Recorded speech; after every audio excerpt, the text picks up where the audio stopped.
Hello everybody, today I've got a casual red and green deck for you. It is full of fun flying creatures that you don't often see in tournaments. I'm talking about creatures like Fire Sprite, Emerald Dragonfly, Crimson Manticore and a couple more.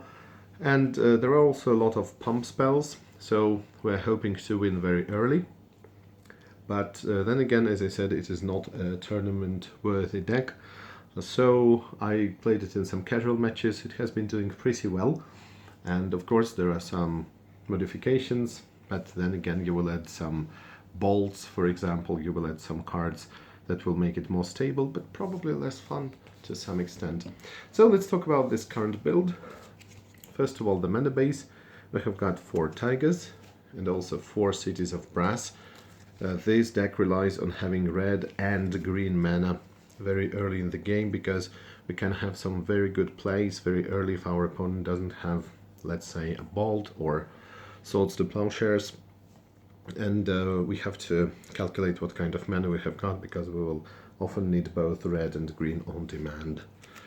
So then we have got Pendelhaven, 3 of them. I know that is quite a lot. There are some chances of you having 2 copies in hand, but it usually works. And also you should remember that in case you have 2 of these, you can actually use both of these abilities. So no, you cannot wait. I mean, you can use it on different creatures, but not on the same one. But you get the point. Anyway, 3 or maybe even 4 is sometimes possible, because it's a fast deck. If we don't win fast, then probably there is nothing to hope for. So I guess this is justifiable. Forests.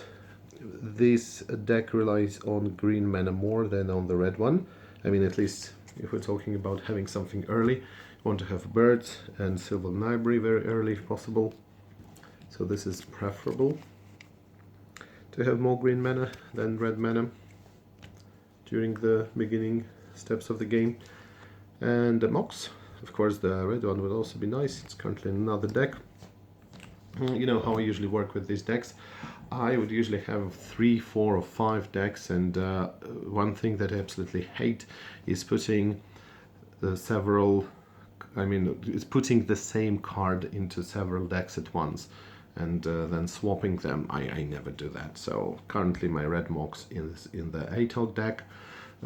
You might have already seen the video of my 8-hog deck, and I'm not pushing it here. So when I disassemble these decks, yeah, we will have some changes. Right, so 4 Birds of Paradise, of course. Turn 1 Bird of Paradise here is really desirable, and so is turn 1 Script Sprite. I always say how I really like Script Sprites. I always prefer them over Llanowar Elves. And Llanowar Elves are of course also nice, but for this deck we only needed flying creatures, so no non-flying creatures. Everybody has to fly if they want to be in this deck. Fire Sprites, it's an interesting card. I love the art. 1/1 for 1 mana flying. It is a fair card, unlike Script Sprites, which might be a little bit undercosted by those standards. Script Sprites and Flying Men. For a very long time it was considered to be a good deal, really maybe too good. Yeah, the ability is, not very useful. So it converts 1 green mana into 1 red mana. You should notice that, yes, it cannot give you 1 extra mana. I would have preferred getting 1 red mana and 1 damage, probably, like from Elves of the Deep Shadow. Well, this is one of the explanations why this card is not actually played a lot. Emerald Dragonfly is an interesting card. As you can see, it has the flying for 2 mana as well. It's also 1/1 body, which can be pumped by Pendelhaven, let's not forget that.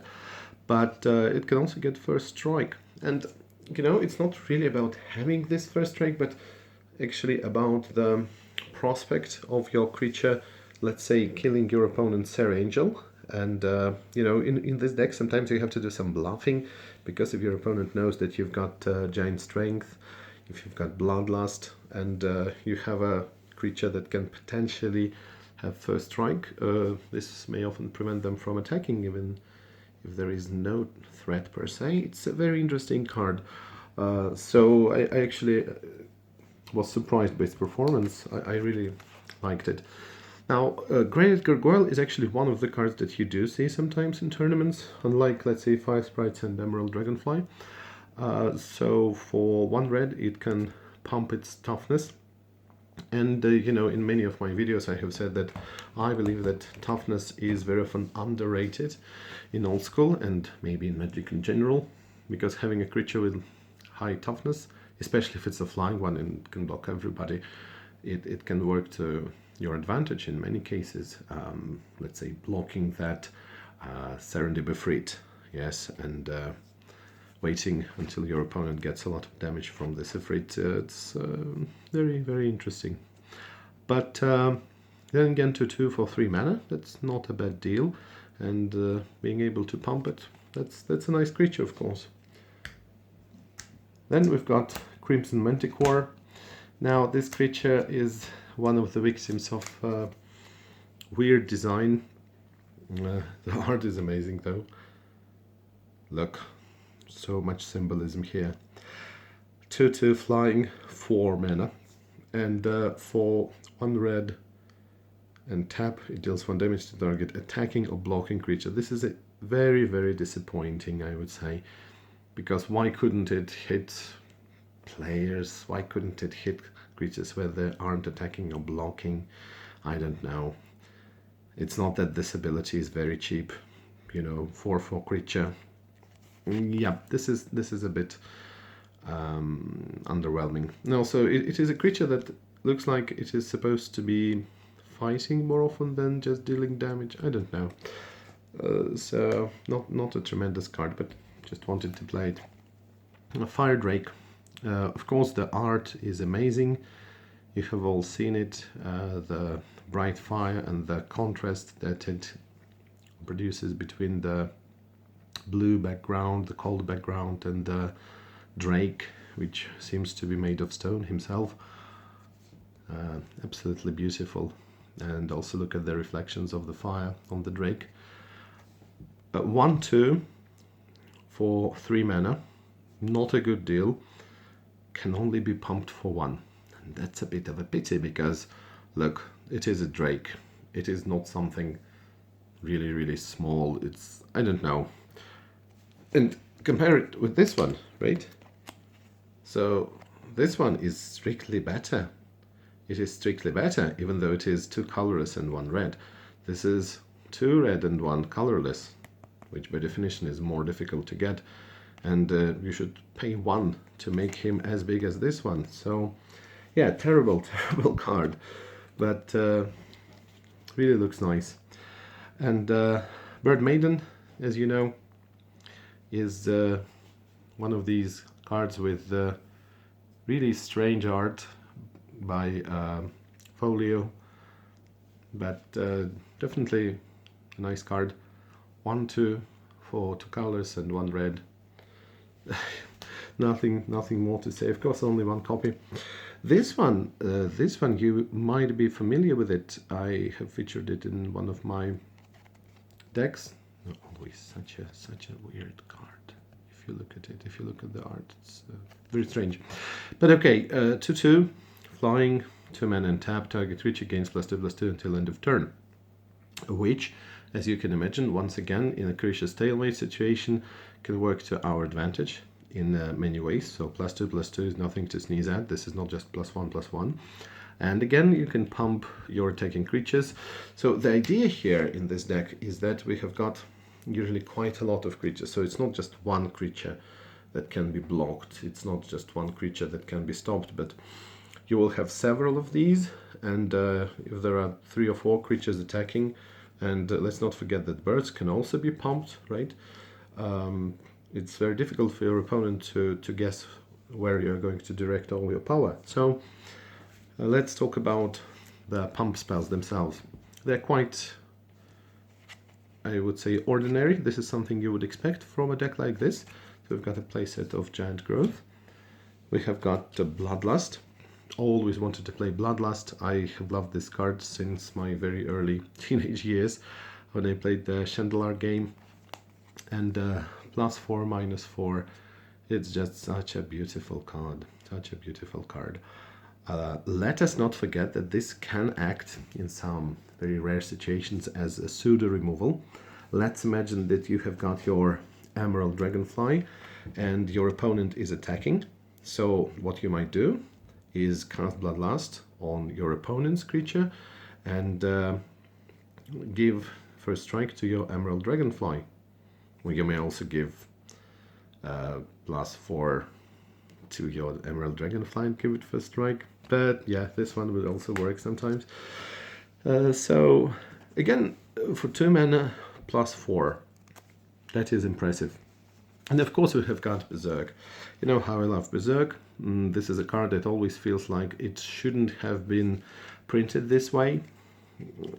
By modern standards it might be a little bit, I wouldn't say fair, but it is one of those cards that doesn't really feel that broken, but still it would have been too good if it had been printed today. So the most interesting thing about Berserk is of course that it stacks, right? That it does one of these rare things in Magic, and this thing is multiplication, right? So when we have got addition, where you just have plus something, that's fine. But here, if you double something, right, you've got multiplication, and this progression may get out of hand very quickly. So just to think what we can do, you can have turn 1 script sprites. Then you can pump them with your Pendelhaven. This of course depends on how much mana you have got, right? Of course, Lotus, Moxes, and the Birds of Paradise would help. But anyway, if we don't think about what turn it is, you need script sprites, pump them with Pendelhaven. This is 2 power. Then you pump them with Giant Growth. So this will be 5 power and double Berserk for the win, right? It's a flying creature, so it is not highly likely that your opponent will be able to block it that early. And also let's not forget that Berserk gives your creatures trample, so very often some small hypnotic specter will not actually stop us from winning. And one more card that we have got here is Earthquake. I believe I don't really have a playset, but even though, you know, even if I had it, I probably wouldn't have put 4 copies. So Earthquake, of course, is here to destroy our opponent's non-flying creatures. And I think it's a solid card. It may be quite useful. Let's not forget that it may also be used to finish your opponent after your successful, powerful attack. Then we have got Regrowth, which will often be used for some of your important cards that were destroyed in some way by your opponent, because let's remember that we have got not very high casting costs. We just have 3 cards with casting costs of 4, and other than that we have got a lot of small creatures. So Regrowth can very often be cast even during the same turn when you, let's say, Giant Growth, Regrowth, Giant Growth, and again hopefully win. And we also have Sylvan Library. You know that Sylvan Library is probably it is the most popular green card ever, along with Regrowth, to be featured. It's a splashable card. I absolutely love it. I love it in aggressive decks. I love this feeling of gambling, I would even say, when you just draw a lot of cards, when you decide to go very aggressive, when you begin your turn with, let's say, a Mox and Taiga, then you go Sylvan Library, and during your next turn you decide to draw and keep all 3 cards, losing 8 life, but being sure that you will be able to capitalize on this and win early, or at least attempt to do so. So here it is. Here is this red and green casual deck with some fun creatures. Again, I really recommend that you, if you have got some of these cards, if you have got some fun cards, that you don't just focus on the staples, which make up about 5 to 10% of the whole card pool of old school. Remember some of these cards, and again, it doesn't mean that you have to place any really suboptimal builds.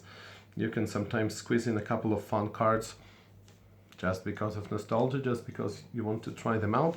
Let's also not forget that using some cards that are not extremely popular can be some kind of an element of surprise against your opponent. Even though you explained what this card does, your opponent may take some time to look it up on the Oracle website, but even then, these are the cards that very often can play to your advantage. It just feels really good to sometimes win with these builds full of fun and sometimes janky cards.